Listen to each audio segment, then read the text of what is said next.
Niners on vacation. They reconvene late July, but now is the time of the year for them to get away and not think about football because the next 6 months are going to be a grind. Let's go through some prominent 49ers and sort of give suggestions as to how they could best use this time on their vacations. on their vacations. Okay, could I start with the head coach? Please. I think he should go to elocution class and learn basic grammar because he's representing the organization, and he should when he's talking he should learn how to not say Say all the um. say all the Anytime time. you have the urge to say say nothing. Say nothing. So That's what I would say. elocution school for you, Kyle Shanahan. Because it's not just that it's hard to listen to. It's a bad look for the face of the team. You know, Robert Saleh doesn't talk that way. D'Amico Ryans doesn't talk that way. Steve Wilkes doesn't talk that way. Pete Carroll doesn't talk that way. Kyle's supposed to be a genius. You know, you could cut out the M's. Bill Walsh didn't talk that way.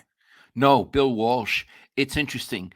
Bill graduated from San Jose State, but he always wanted you to think he was a Stanford guy. His diction was great, and he really projected when he spoke, all of that stuff. He had tremendous pride in how he spoke and how he looked. Let's talk about the word What is Okay. it? It's a space filler. It's a space filler. It's a space filler. So why are you filling space? Because you're uncomfortable with silence, or you're feeling a little insecure. It doesn't come across as a confident move, saying all the time. No, it feels to me like you feel that you don't fully have grasped and can articulate your thoughts, Right. so you're buying time to get it together. Correct. I think he's intelligent enough to drop the and go with his thoughts. Maybe he thinks it makes him sound like he's being thoughtful, really considering the next word, but it's a verbal tick. You can be thoughtful with pauses, and you don't have to just string it all together. Anyway. And one other thing, and Kyle, if you're listening, or if you have someone listening, when you're talking to people who are all educated, all the people in that room are college graduates, it's annoying. Yeah, it's annoying. Iggy, it's annoying.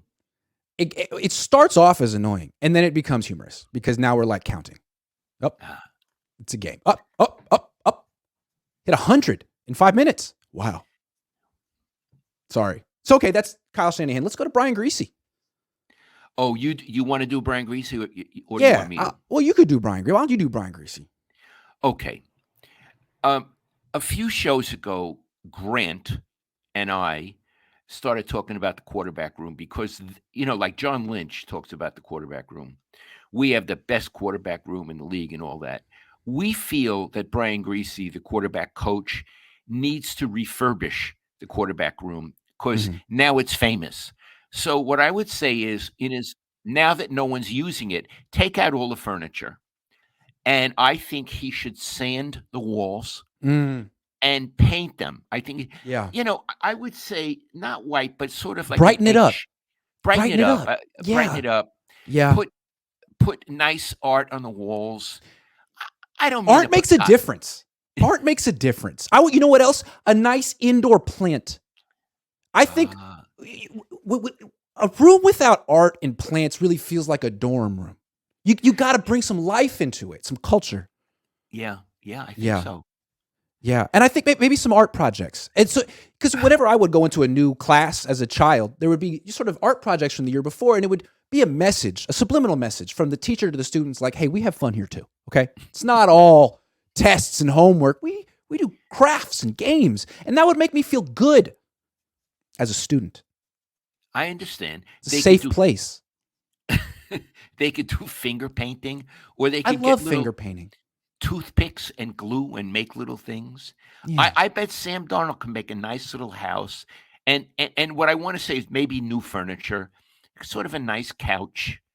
Or they could take it a different direction and kind of like a fraternity, like you could have some Playboys there. You know what I'm saying? Like, hey, rough and tumble guys here, talking about Playboy guy stuff. Yeah, Playboy magazine. Right, exactly. That's what Playboy magazine. That's what I meant. Yeah, I A love it. few. You know what I'm saying? Like a waiting room. Like Bada Bing. And that's like Bada Bing, like the back room in Sopranos. It could be like that.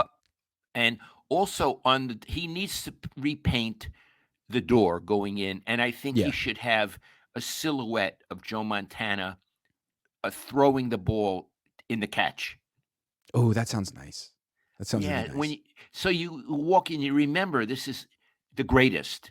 So I Yeah. think, Brian, I know probably you're going to be studying Plato or Heidegger or Bertrand Russell over this. I understand. Give it a break. Work on that quarterback room. Also, a mirror on the wall. You'd be Ah, surprised. You would be surprised at how a mirror can just open up the whole room. And it makes it feel bigger than it really is, which is a nice thing when you're cooped up in that little tiny room all day. I'm just saying. yeah, I love it. Also, I love it. maybe some Febreze. Don't forget the scent. The scent is important. You know what I mean? I'm just saying. Breeze. Yeah, Febreze. Okay. Do we got any others? What they Well, should be how doing? about Trey Lance? Oh, I can tell you what Trey Lance should do. Uh-huh. He should get as far away from Santa Clara as he can and go to a quarterback guru. Okay.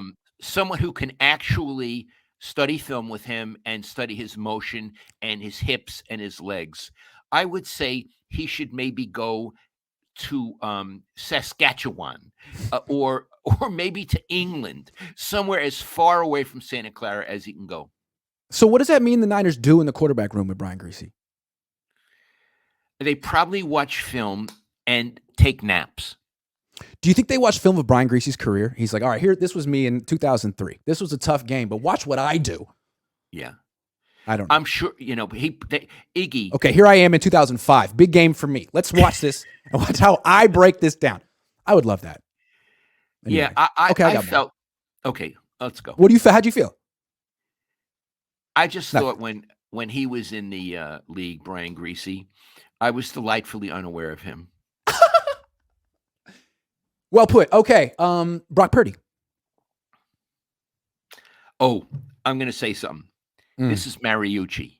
This is what Mariucci, and this is a direct quote, would say. Brock needs to healthy up. Healthy up. Remember he used to say that, Iggy? What does that mean? Yeah. I have no idea. But Brock needs to go somewhere and healthy up.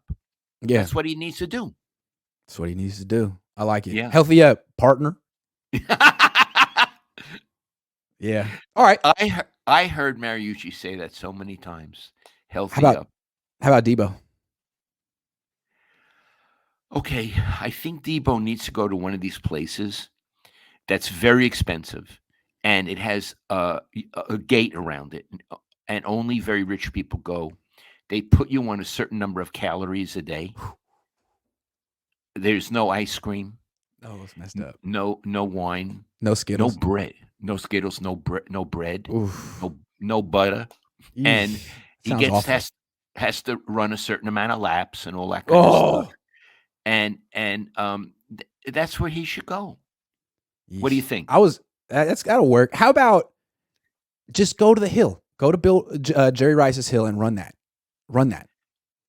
Invite Jerry. I bet you he'd beat your ass. Sorry. Oh, I'll tell you right now. He'd beat your ass today. Today. Oh, God. Why don't you go challenge Jerry Rice to the hill and see if you can beat him one time before training camp starts? That's what you should do, Debo. And here's the thing. Not only would Jerry beat his ass, he'd love to do it. Oh, my God. He would. I would love to see that. Film it. Put it out there, Debo. Challenge 50-something-year-old Jerry. How old is Jerry Rice? Can we find that out? Let me see. Jerry Rice, age. 60. 60. He would beat your ass, Debo. I can't wait. He's 26. Do that. Ooh, I would love to see that. That's brilliant. This was so far, the most brilliant part of our whole show so far was that. Hell yeah. Can you beat a 60-year-old Jerry Rice up the hill? How long was the hill? I don't know. 2 miles? I never did that. Yeah. Never did the hill. Where is the hill? It's on the peninsula. He used to do it with Roger Craig. I don't know where in the peninsula. All right. I like are we good? Anyone else we want to give suggestions to for the? Or are we going to let everyone live their lives at this point? Can I have a minute here? Yeah. Nobody else comes to mind for me.